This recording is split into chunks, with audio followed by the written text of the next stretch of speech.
Merci, Madame la Présidente. Il nous a quittés il y a bientôt 35 ans.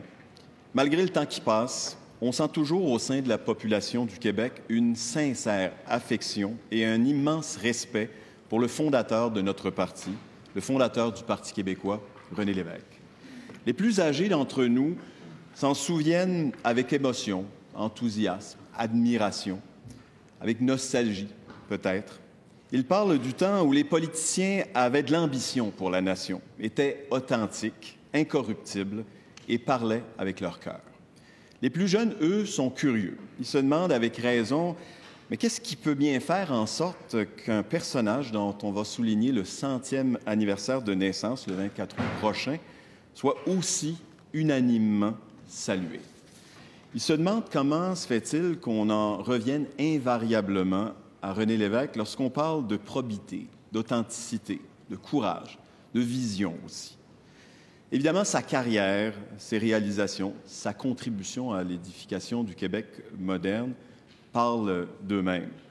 Mais c'est aussi, je crois, parce que René Lévesque incarnait des traits de caractère que les Québécoises et les Québécois recherchent chez leurs représentants politiques. Bien qu'imparfait comme personne, comme nous tous, il leur parlait néanmoins avec respect, avec franchise.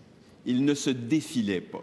Jamais il n'aurait eu recours à quelque ruse que ce soit pour arriver à ses objectifs ou à ses fins. Il s'est toujours adressé à l'intelligence des Québécoises et des Québécois.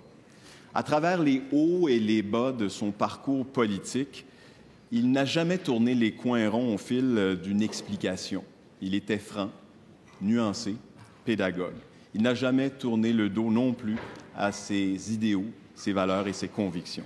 Il n'a jamais tenu les électeurs pour acquis. Il les respectait et il les avait en réelle affection. René Lévesque parlait vrai, il était vrai et il nous ressemblait. Le 13 juin prochain sera lancée l'année Lévesque. Une foule d'activités sont prévues pour honorer la mémoire de cet homme qui, sa vie durant, a tenté de convaincre les Québécois qu'ils avaient les moyens de devenir propriétaires. Les convaincre qu'ils pouvaient légitimement être fiers de leur identité et aspirer à devenir maîtres chez eux, souverains, indépendants.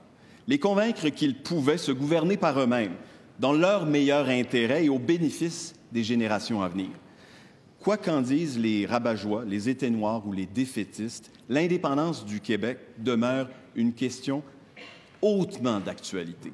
Pour quiconque désire continuer à parler français en Amérique, pour quiconque tient à la spécificité culturelle, à son rayonnement, à son épanouissement, pour quiconque souhaite cesser d'être coupable par association en matière d'environnement et de lutte au changement climatique, pour quiconque nourrit l'ambition que le Québec parle de sa propre voix à l'international. Les défis, évidemment, ne sont plus les mêmes qu'en 1976, mais les enseignements de René Lévesque gardent toute leur pertinence, notamment celui concernant le droit fondamental de tout peuple à son autodétermination, et celui selon lequel il n'y a de bonne et de noble politique que lorsqu'elle est faite avec dignité, intégrité et respect. J'invite toute la population à participer aux activités de l'année Lévesque. Ce sera une formidable occasion de découvrir l'homme, ou le redécouvrir, à la fois dans toute sa grandeur et son humilité. Une occasion de lui rendre hommage, de reconnaître toute l'importance qu'il a eue pour nous, Québécois du 21e siècle, à la fois si près et si loin de lui. Ce sera aussi une inestimable leçon d'histoire et de loyauté dont on ne saurait faire l'économie. Merci, René Lévesque, de nous avoir permis de réaliser qu'au Québec, on est quelque chose comme un grand peuple. Merci, Madame la Présidente.